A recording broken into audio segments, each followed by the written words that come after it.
ಇನ್ನು ಸರ್ಕಾರದ ವಿರುದ್ಧ ರಾಜ ಮನೆತನದ ಗದಪ್ರಹಾರ. ಸಿದ್ದು ವರ್ಸಸ್ ಯದುವೂರು ಸಮರ ಮತ್ತೆ ತಾರಕಕ್ಕೆ. ಅರಮನೆ ಮೈದಾನದ ಭೂಮಿ ಬಳಕೆಗೆ ಸುಗ್ರೀವಾಜ್ಞೆ. ಉದ್ದೇಶಿತ ರಸ್ತೆ ಅಗಲೀಕರಣ ಪ್ರಸ್ತಾವನೆಯನ್ನು ಕೂಡ ಕೈ ಬಿಡಲು ಅವಕಾಶ.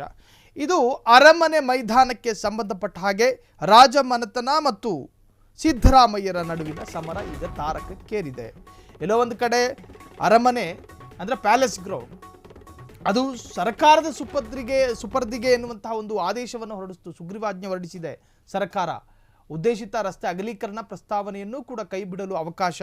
ಸೊ ಈ ಎಲ್ಲ ಬೆಳವಣಿಗೆಗಳು ಈಗ ಮತ್ತೆ ಸಂಸದ ಯದುವೀರ್ನನ್ನ ರೊಚ್ಚಿಗೇಳಿಸುವಂತೆ ಮಾಡಿದೆ. ಸೊ ರಾಜ ಮನೆತನದ ವಿರುದ್ಧ ತೊಡೆ ತಟ್ಟಿದ ರಾಜ್ಯ ಸರ್ಕಾರ. ನಮಗೆ ಸರ್ಕಾರದಿಂದ ಏನು ಪರಿಹಾರ ಬೇಡ, ಸರ್ಕಾರವನ್ನು ತರಾಟೆಗೆ ತೆಗೆದುಕೊಂಡಿದ್ದಾರೆ ಯದುವೀರ್. ಅರಮನೆ ಮೈದಾನಕ್ಕೆ ಸುಗ್ರೀವಾಜ್ಞೆ ವಿಚಾರ, ಜನರ ಹಿತಕ್ಕಾಗಿ ನಮ್ಮ ಆಸ್ತಿ ಕೊಡಬೇಕಾ ಅಂತ ಹೇಳಿ ಪ್ರಶ್ನೆ ಮಾಡಿದ್ದಾರೆ. ಯಾರು? ಸಂಸದ ಯದುವೀರ್. ಪೂರ್ತಿ ಸದಾಶಿವನಗರವೂ ಕೂಡ ಅರಮನೆ ಆಸ್ತಿಗೆ ಸೇರಿತ್ತು. ನೋಡಿ, ಈ ಪ್ಯಾಲೇಸ್ ಗ್ರೌಂಡ್ ಮೇಕ್ರಿ ಸರ್ಕಲ್ಗಿಂತ ಸ್ವಲ್ಪ ಅದೇ ಆಸ್ಪಾಸ್ನಲ್ಲಿ ಒಂದು ಪ್ಯಾಲೇಸ್ ಗ್ರೌಂಡ್ ಇದೆ. ಇದು ರಾಜ ಮನೆತನದ ಆಸ್ತಿ ಎನ್ನುವಂತಹದ್ದು ಹಿಂದಿನಿಂದಲೇ ಒಂದು ಮಾತು. ಆ ರಾಜ ಮನೆತನದ ಆಸ್ತಿ ಪ್ಯಾಲೇಸ್ ಗ್ರೌಂಡ್ನಲ್ಲಿ ಯಾವುದಾದ್ರೂ ಸಂಘಟನೆ, ಯಾವುದಾದ್ರೂ ರಾಜಕೀಯ ಪಕ್ಷ, ಯಾವುದೇ ಒಂದು ಕಾರ್ಯಕ್ರಮ ಆದರೂ ಕೂಡ ಅದರ ರೆಂಟು ಅಥವಾ ಬಾಡಿಗೆ ಅದು ರಾಜಮನೆತನಕ್ಕೆ ಹೋಗ್ತಾ ಇತ್ತು.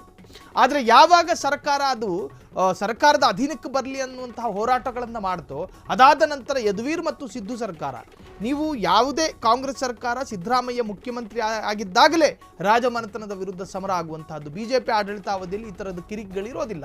ಸಿದ್ದರಾಮಯ್ಯರಿಗೂ ಮತ್ತು ರಾಜಮನೆತನಕ್ಕೂ ಅದು ಯಾವ ಶತ್ರುನೋ ಅದು ಯಾವ ಕೋಪನೋ ಗೊತ್ತಿಲ್ಲ. ಸೊ ಇಬ್ಬರಿಗೂ ಸದಾ ಸಮರ ನಡೀತಾನೆ ಇರುತ್ತೆ. ಸೊ ಯದುವೀರ್ ಕೇವಲ ಆ ಪ್ಯಾಲೇಸ್ ಗ್ರೌಂಡ್ ಸ್ಥಳ ಮಾತ್ರ ಅಲ್ಲ, ಈಗ ನಾವು ನೋಡುವಂತಹ ಈ ಭಾಷ್ಯಂ ಸರ್ಕಲ್ಲು, ಈ ಸದಾಶಿವನಗರ ಎಲ್ಲವೂ ಕೂಡ ಒಂದು ಕಾಲದಲ್ಲಿ ಇದೇ ಪ್ಯಾಲೇಸ್ ಗ್ರೌಂಡ್ ಅಥವಾ ರಾಜರುಗಳ ಸ್ಥಳವೇ ಆಗಿತ್ತು. ನಾವು ಸಮಾಜಕ್ಕಂತೇಳಿ ಸದಾಶಿವನಗರವನ್ನೇ ಬಿಟ್ಟುಕೊಟ್ವಿ. ಸಾಮಾಜಿಕವಾಗಿ ಸಮಾಜದ ಒಳಿತಿಗಾಗಿ ಅಥವಾ ಜನಹಿತಕ್ಕಾಗಿ ನಾವು ಸಾಕಷ್ಟು ಆಸ್ತಿಗಳನ್ನು ಬಿಟ್ಟುಕೊಟ್ಟಿದ್ದೀವಿ. ಮತ್ತು ನಮ್ಮ ಆಸ್ತಿಗಳನ್ನು ಕೇಳುತ್ತಾ ಇದ್ದರೆ ನಾವು ಮತ್ತೆ ಏನು ಮಾಡೋದು? ನಮ್ಮ ಆಸ್ತಿಗಳನ್ನು ಹೀಗೆ ನಾವು ಕಳ್ಕೊತಾ ಇದ್ದರೆ ನಮ್ಮ ಆಸ್ತಿಗೆ ಅಥವಾ ಅದರ ಮೇಲಿರ್ತಕ್ಕಂಥ ನಮ್ಮ ಹಕ್ಕಿನ ಅವಸ್ಥೆ ಏನು ಅನ್ನುವಂತಹ ಒಂದು ಆಕ್ರೋಶ ಈಗ ಸಂಸದ ಯದುವೀರ್ ವ್ಯಕ್ತಪಡಿಸಿರುವಂತಹದ್ದು. ಅರಮನೆ ಮೈದಾನ ಇನ್ನು ಮುಂದೆ ಸರ್ಕಾರಕ್ಕೆ ಸೇರಿದ್ದು ಎನ್ನುವಂತಹ ವಾದಕ್ಕೆ ಸಂಬಂಧಪಟ್ಟ ಹಾಗೆ ರಾಜಮನೆತನದ ವಿರುದ್ಧ ತೊಡೆ ತಟ್ಟಿದ ರಾಜ್ಯ ಸರ್ಕಾರ.